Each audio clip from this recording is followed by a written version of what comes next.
So we open with the plantation scene and Confederate soldiers. So we cross the plantation from the main house to the slaves' quarters, and it looks like Janelle was caught. There are two others that were in her group. They're taking the one guy away in irons, and the black girl just runs. She said, "You gonna have to shoot me." It's very harrowing, very roots. I'd like to get to the plot.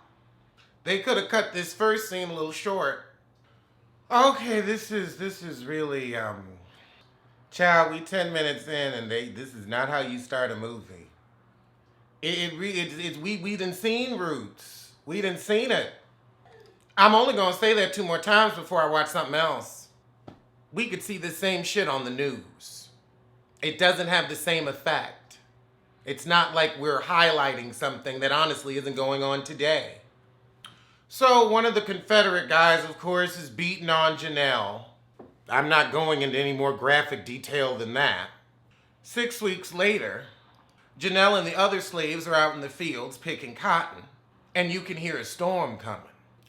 So a group of runaways come in, and Janelle recognizes one of her and is like, "Look, keep quiet."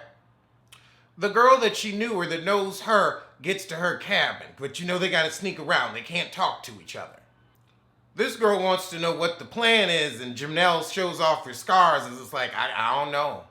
So the girl is like, "Look, I know you're my only way out. Look, I'm pregnant. Like, we gotta get out of here." Janelle kick her out. She's like, "You have got to be quiet." This is, we're 23 minutes in, don't really know what's going on.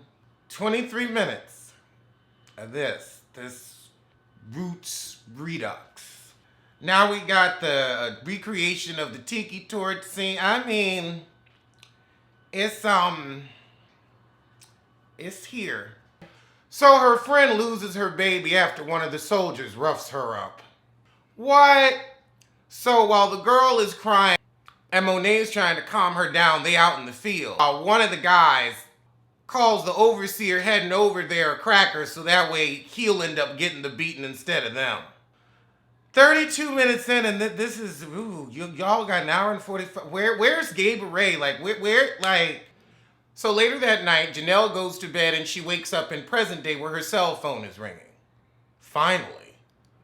So she turned over to her man, and he says, "Oh, another bad dream." So, oh, Lord.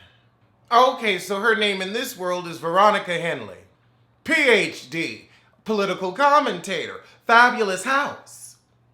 So now this odd white woman calls her, and I'm getting a racist tea over Skype. Child, this woman was just crazy. Janelle's like, "You know what? Thank you, I gotta go. You looking at my daughter, we ain't having that." So Janelle rushes off to catch her plane. All right, now she's having a private yoga session in the morning, working out in her Ivy Park. But right after a calming session, Gabourey dropped by banging on the door with coffee. Okay, so right after Gabourey leave, some creepy guy comes and gives her some flowers that say, "Looking forward to your homecoming." So now we got that creepy white woman that called Janelle in her hotel room, playing with her lipstick. Those teeth didn't deserve a close-up. They should have had a tooth double for that. She putting a strand of her hair on the bed. Then she touches her daughter's drawing. Kind of like the Grand High Witch touched that little kid in that painting and then it disappeared. So I guess that's going to bring the daughter there too. Okay, Janelle, these are some good speech moments. I guess after all those horrors of the first part, I could definitely use a little pick-me-up, feel-good moment. I just feel like this movie just hammers points. It's like you could make the point with the hammer, like Gabrice's forehead. Oh, Lord, her friend is rude. Gabourey is rude in this. I thought she was a little nice, nasty to the white woman, but she was definitely over that Asian heifer. Damn near slapped her. Not a Kitten Hill. Not a Kitten Hill. Not a Kitten Hill. Not a Kitten Hill. A Kitten Hill. Who did her wardrobe? They spent all the money on Janelle's wardrobe. Although why she walk around? They walk around with these empty ass purses, looking like they was laying in a Tupperware box, along with Gabourey's wig. Put that shit up on her head and called it macaroni. Oh my God. It's just sitting up there. What's this big bump? Oh, girl, this is a Tyler Perry wig. She don't look rich, not in this wig. I think Janelle did her own wardrobe and everything, and yep, cause them purses is real empty. I mean, look new, old but new, just unused, like a purse that was put up for a while. And then she just gonna steal two of her friends' books? Tacky. Okay, so she get in the elevator to go up, and this little girl walk in, look dead as hell, in some dingy, old-timey clothes, and then she gonna go, shh, child, get that left foot, right foot going. Out that elevator. That little girl looking at her like, child, I know something you don't know. So later that night, Janelle comes down looking stunning. So on the way to the club, Janelle finds out that her husband did not send her those flowers. So before they get to the restaurant, a horse and buggy just cross in front of them. But now they sit down to dine. Lord, and they put them right next to the kitchen.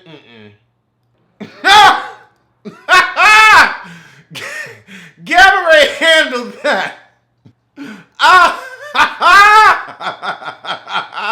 Thank you so much, Rebecca. You're doing great. Oh my God. That was handled thoroughly. Child, with all the microaggressions at this restaurant, I would have eaten somewhere else. I ain't trusting the kitchen. Okay, so some guy sent Gabourey a drink. So she trying to soak his ass for a free bottle of champers. Okay, girl. So after she tell him off a little bit, she give him her card and says this can happen. So Janelle gets in the car after dinner, but she can't find her lipstick. Lord, they playing loud music in this car. I wouldn't, did you check the driver? Girl, her Uber driver was calling her, I'm here. And she's like, no, I'm in my car. No, you're not. And then it dawns on her. Oh, and it's that crazy woman driving it with her lipstick. Lord, somebody come out from the back and grab her. So now Janelle knocked out in the car. Okay, and now she's awake, back on the plantation. What? So the Confederate guy that's apparently sleeping with Janelle runs out in the middle of the night to get his cell phone. So they know her from the future and they don't like the political work she be doing. And so somebody's harassing him about taking care of something. So I guess now she's remembering her other life. So back out in the fields, they send her to go get the girl that was pregnant. Oh, but she hung herself.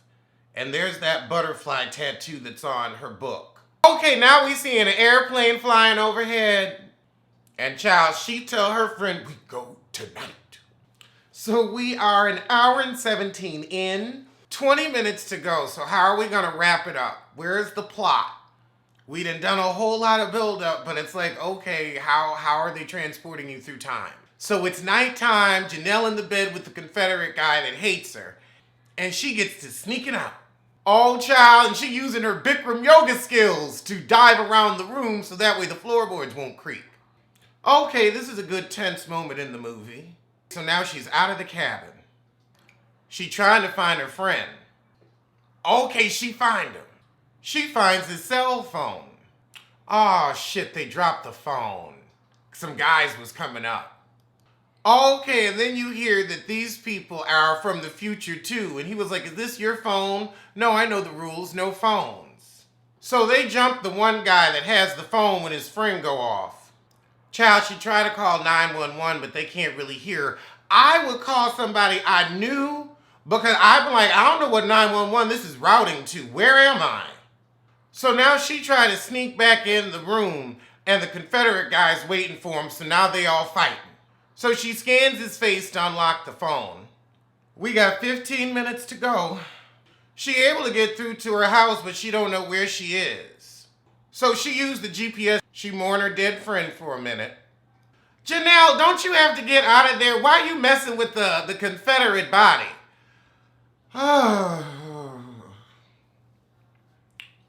14 minutes to go. So she trapped some of them in the burn room. So child, they firing at her and she on the horse. Now that woman that we're calling her is chasing her on the horse. Oh, child, she got the white woman in a lasso. It's time for a hanging. Child, Janelle just get to whooping her ass old school style. Don't know how she getting home.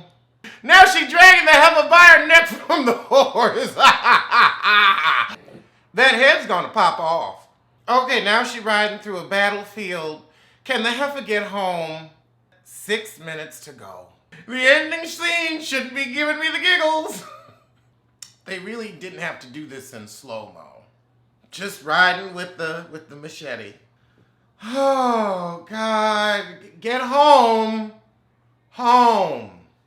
Like, what? Like, how is this happening? Where is this area? Like, okay. Okay, so we see it's a Civil War reenactment park. The police are showing up. And you see the planes flying overhead. See, Westworld, did it better. Like, that really, you end it to tell us we were just watching a black Westworld. That's what it was. It was Westworld from the black perspective.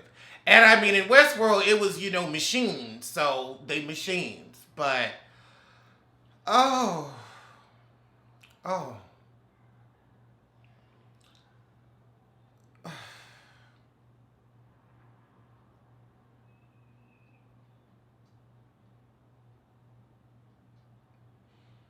Um,